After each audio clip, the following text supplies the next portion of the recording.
Lorsque je l'ai rencontré à l'aéroport Félix Houphouët-Boigny à la faveur d'un entretien éclair, il m'a dit le clip que je viens de réaliser fera partie des meilleurs clips de ces 2 dernières décennies. Et il ne croyait pas si bien dire. Nous avons eu l'opportunité de voir ce clip en avant-première, et je vous le dis sincèrement, avec son nouveau concept, Chou Pom Pom, Rémi Adam vient très très fort. En tout cas en termes d'image, ce clip, il va en parler en exclusivité sur le plateau d'Actu People, mais lorsque vous allez voir, vous allez être d'accord avec nous pour dire que franchement, Rémi Adam, il a bossé. Rémi Adam, ça se passe bien à Paris déjà tout de même? Super bien à Paris, comme toujours, c'est carré. D'abord, en Côte d'Ivoire, sur 2 décennies, je vais même compléter 3 décennies, c'est le meilleur clip. Ça, c'est pas un débat. Je fais un gros bisou, un gros bisou et un gros big up à Emmanuel Kinita. Bisous.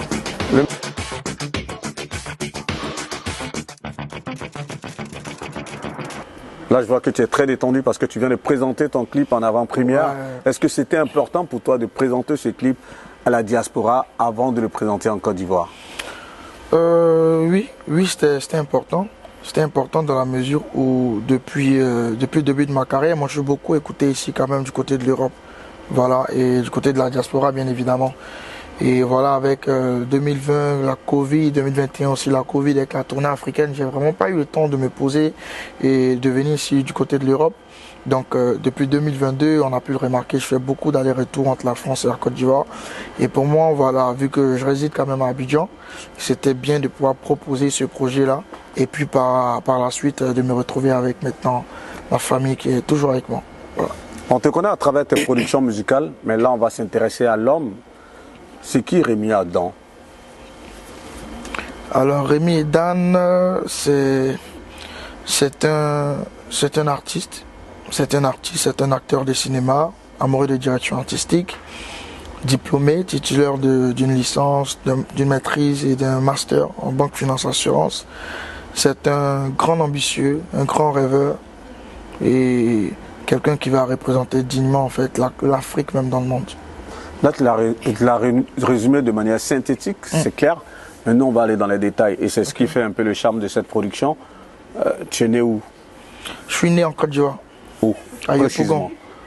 À Yopougon, dans quel quartier? Dans le quartier de la Selmer.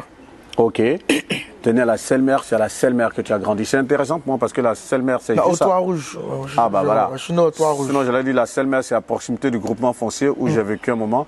Mais le quartier Toit Rouge, c'est tout de même à côté, vers la BAE. C'est au Toit Rouge vers où tu as grandi? C'est au Toit Rouge. Non, j'ai grandi à la Selmer parce que c'est là que mes parents ils étaient. Donc on va aller pas à pas. Tu es né au Toit Rouge, c'est ça? Ouais. Et tu grandis à la Selmer. On va dire dans une clinique pour être plus précis, comme tu le souhaites. C'est important. Donc on te laisse donner tous ces détails. Toit Rouge. Ok. Mais en grosso modo, c'est Yopougon. C'est Yopougon, Abidjan, Côte d'Ivoire. Et là, tu grandis à la Selmer. Je grandis à la Selmer, oui. Comment ça se fait que lorsque tu es né à Yopougon, Toit Rouge, que vous retrouvez à la Selmer, toi et tes parents? Ça c'est eux là-bas qui voient. Mais c'est ce qui est intéressant justement, c'est ce que nous on veut savoir. Bizarrement, j'ai jamais posé la question aux parents. Je sais juste que je suis né comme d'autres qui naissent dans une maternité, ils peuvent se retrouver à Bingerville à une époque, et puis après peut-être les parents ils vivent à Abidjan, donc voilà, juste ça quoi. Peut-être que voilà, c'est le cours des choses, j'ai jamais cherché à savoir. Tes parents ils font quoi? Alors mon père il est DRH, dans l'enseignement diocésain de l'enseignement catholique à Abidjan, au diocèse de Yopougon. Ma mère est dans l'enseignement et assistante sociale. Ok, donc tes parents ils vivaient à la Selmer. Ouais. C'est là que tu as grandi. Tu es allé à l'école où? Je suis allé à l'école à Saint-André. J'ai fait mes cours à Saint-André. J'étais après à Ponty, après l'université. Saint-André, tu passes là-dessus rapidement comme ça, comme si c'est pas des choses qui t'ont marqué dans ta vie, dans ton adolescence. Après moi, je suis pas que ça m'a pas, en fait Saint-André c'est le primaire, on est tu vois, c'est la base, on est tous enfants, on sait qu'on a tous été au primaire et tout, on commence à vraiment voir clair là, c'est quand on arrive au lycée, à l'université, tu vois, c'est pour ça. Quand toi tu arrives à Ponty en 6e, c'est quoi l'état d'esprit en ce moment, le petit garçon qui vient d'avoir son entrée en 6e tu vas à Ponty, c'est à côté de la Selmer, bien entendu, près de la mairie de Yopougon. Bien sûr. À cet âge-là, à 11 ans, je crois, tout au plus 12 ans. Non, je crois que j'avais moins que ça parce que j'avais sauté les classes. J'avais moins que ça. Tu vois, moi, ce sont ces détails-là que j'ai. J'avais moins que ça. J'ai sauté une de classe. Donc, je suis arrivé très jeune.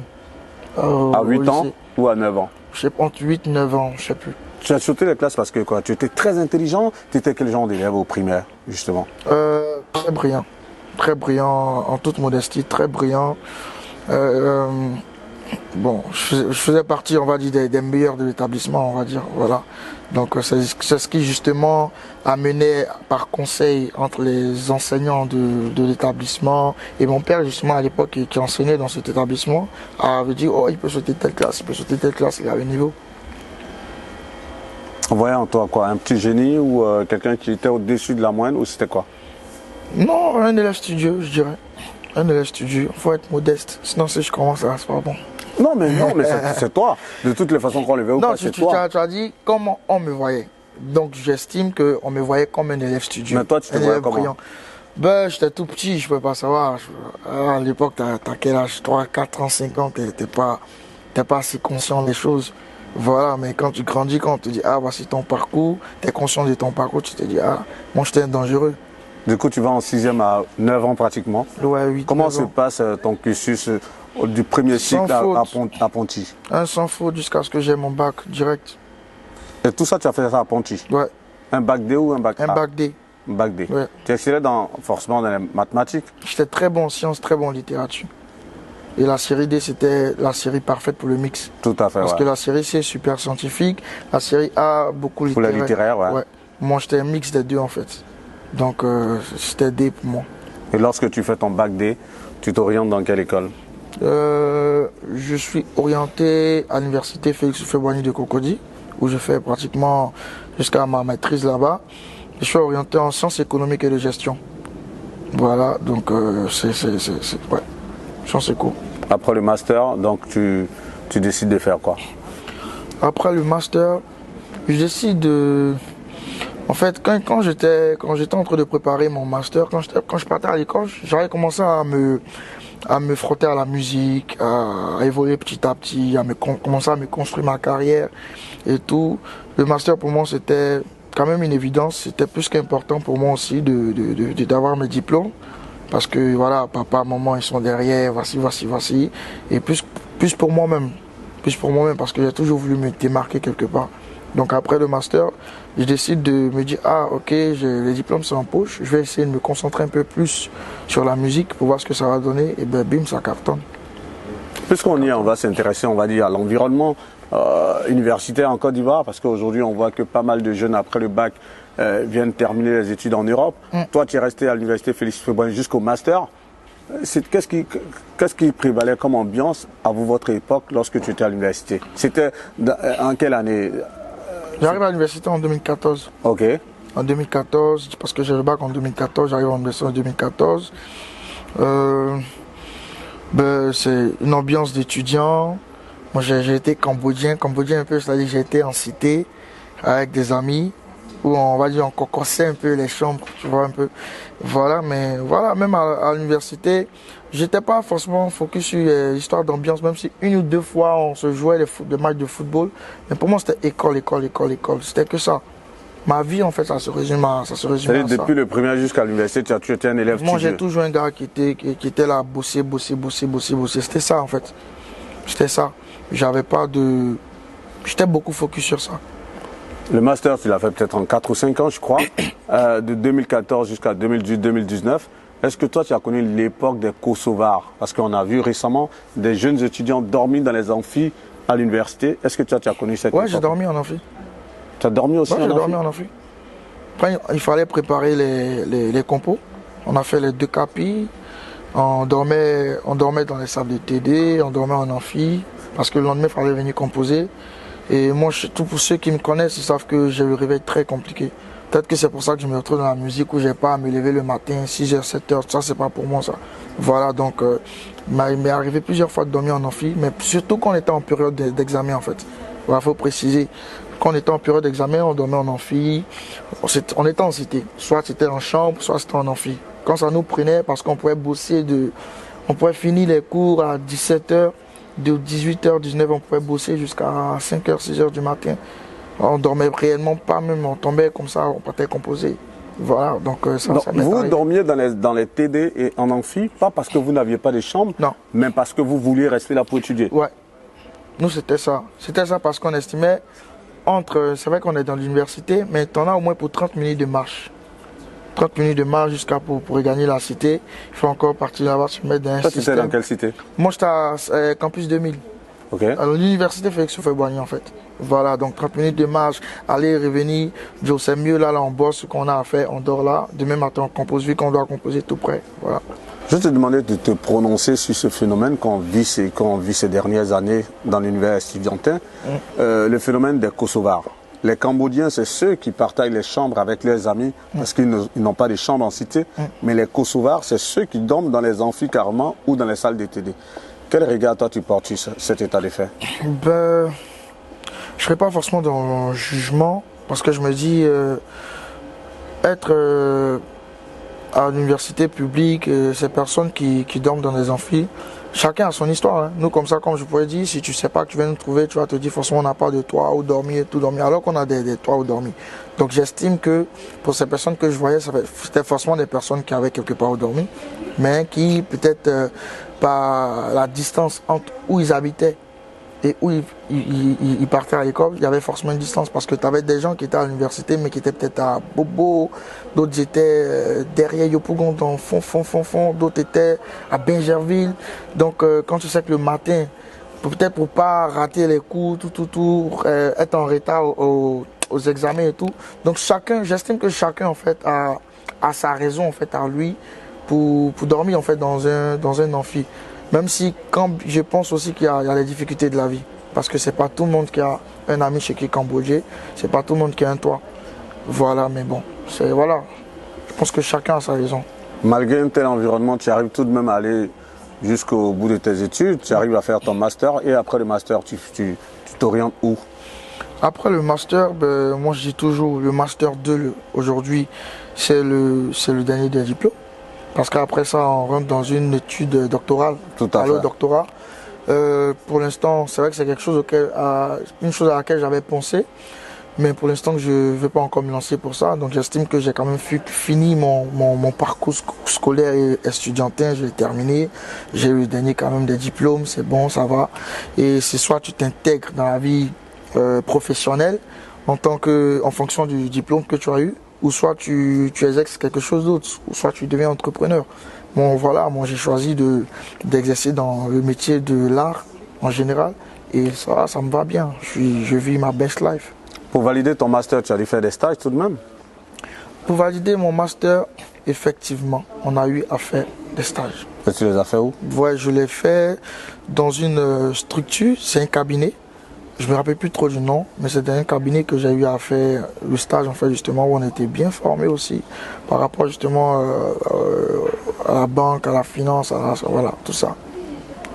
Quelqu'un qui était, on va dire, qui est prédestiné à évoluer dans le monde des finances et qui se retrouve du moins du jour au lendemain dans l'espace musical. Comment est-ce que ça se fait? Pour moi, c'est une suite logique. C'est une suite logique dans la mesure où c'est en fonction de mes ambitions, de mes convictions. Moi, je suis quelqu'un qui j'estime être, aujourd'hui en tant qu'artiste chanteur, être entrepreneur. Voilà, j'entreprends dans l'art pour moi. L'art, c'est mon business.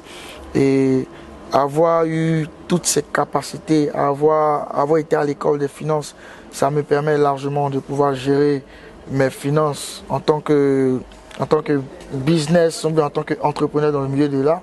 Donc pour moi, ça a toute une suite en fait. Ça a toute une suite. Dans la mesure où, dans le sens, je suis en train de développer avec le temps une structure. Voilà, donc ça a toute une suite logique. Tous ces cours-là toutes ces connaissances que j'ai pu apprendre, développer pendant tout ce temps me servent dans ma vie de tous les jours. La musique, elle vient comment? La musique, je pense que elle me vient de ma mère. Parce que ma mère, elle est choriste. Voilà, à l'époque, elle était choriste soprano. Donc c'est elle que j'accompagnais aux répétitions. Je pense que c'est comme ça que j'ai été frotté réellement, voilà, à la musique.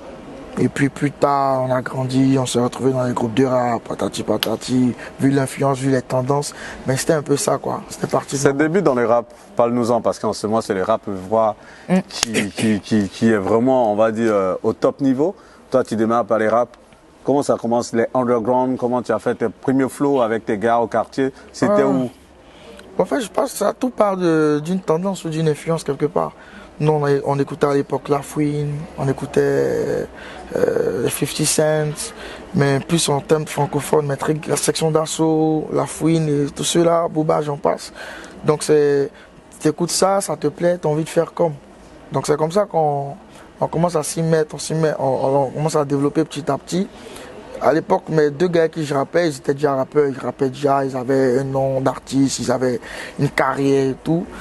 Et moi, en fait, je me retrouve... C'était qui? Il y avait Jeff Wina, voilà, mon frère de tout le temps. Il y avait Zach Ayekwe, voilà aussi. Donc, tu as les deux, en fait, de base. Comment on arrive à créer ce groupe de rap, c'est que les deux partaient faire un feat. Moi, j'étais censé accompagner Zach. J'arrive au studio, Zach est censé faire le refrain, qui est à savoir qui est cassé. Il me dit, mais Rémi, je sais que tu chantes. Parce qu'en temps, j'ai commencé à chanter à l'église et tout. Il me dit, ah, je sais que tu chantes, tu peux au moins poser le refrain pour moi. Donc je pose le refrain, tout de suite, l'ingénieur son qui dit c'est très bon, ils sont tout de suite contents, le son il sort, on s'écoute tous, on est contents, on se dit ah c'est bon, ah mais il faut qu'on crée le groupe, et c'est comme ça que le groupe est né. Le flow que toi tu as débité ce jour-là, est-ce que tu t'en souviens? Le refrain, c'est même pas moi qui l'avais écrit, c'était quoi? Tout le monde veut être riche, mais plus d'entre nous ignore le chemin. Faut qu'on s'accroche, il faut faire assez de billets pour ne pas être brisé de demain. Faut qu'on s'accroche, négro, faut qu'on s'accroche. Ouais, ça c'était l'underground, quoi. Wow. Voilà, mais c'était déjà au départ de la musique, c'était une chanson qui racontait quelque chose en fait. Pour dire que si tu veux pas être la risée de demain, il faut t'accrocher en fait, il faut bosser, il faut se faire de la thune. Et toi, tu t'es accroché. Ouais. Mais la première porte d'ouverture pour toi dans le monde du showbiz, quelque part, c'est le cinéma. Le cinéma, ouais. Je commence par le cinéma avant la musique. On en parle, le cinéma, cette carrière cinématographique. La carrière cinématographique, bon, j'étais passionné de cinéma, surtout tout ce qui était Hollywood, les films hollywoodiens, les films de super-héros par-ci par-là.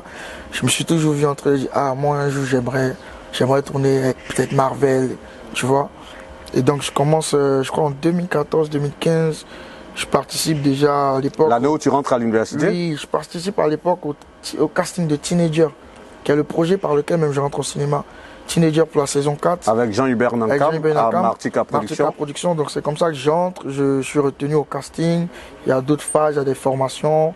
J'arrive à avancer petit à petit jusqu'à faire partie des acteurs qui vont finalement tourner dans la saison 4. C'est comme ça que ça commence. Le deuxième projet, c'était MTV Sugar Baby, bien évidemment. Ce projet qui a fait carton et voilà. Beaucoup m'ont connu à travers ce projet. Donc voilà, le cinéma pour moi c'est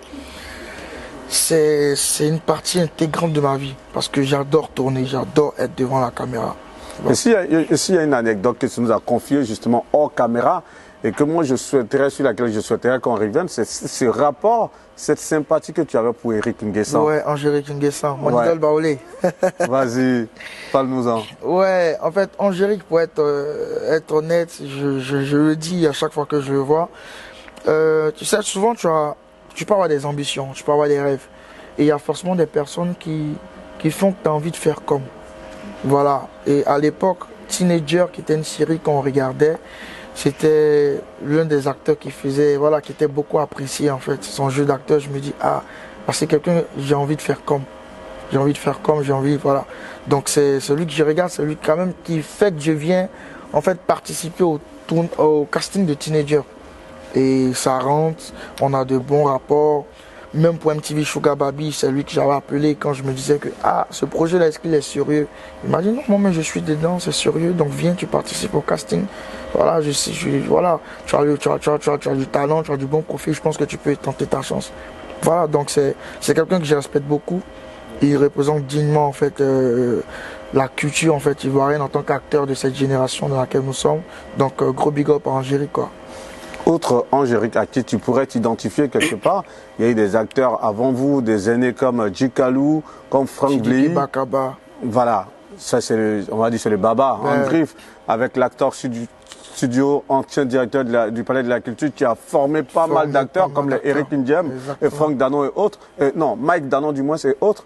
Bref, c'est clair que au-delà de Sidiki Bakaba, cette génération est incarnée par les Dji Kalou, par les Franck Vlehi. Est-ce que toi, tu as suivi leur jeu de scène et est-ce que ça aussi, ça t'a inspiré dans ton parcours? Oui. Papa, Guy Kalou, Franck Vlehi, oui, inspiré directement, inspiré dans la mesure où, mais en fait, c'est plus après qu'on commence à plus poser le regard. À l'époque, ils ont tourné dans des projets qui ont eu de succès en fait au pays. On a tous regardé ça et à l'époque, tu es novice, donc tu sais pas ce que c'est que le jeu d'acteur. Tu vois juste à la télé des gens qui tournent dans un film, ça te plaît, c'est bon. Mais comme je l'ai dit, après j'étais jeune, quand je voyais des jeunes tourner dans une série pour des ados, c'est ça qui te fait encore monter. Quand tu commences à entrer dans le milieu, tu te rends compte que effectivement c'est les doyas parce que c'est ceux-là justement à qui il faut se frotter pour développer toutes ces aptitudes en fait quand aujourd'hui par la grâce de Dieu j'ai pu développer. Donc c'est clair que c'est des modèles. C'est des doyas. Respect.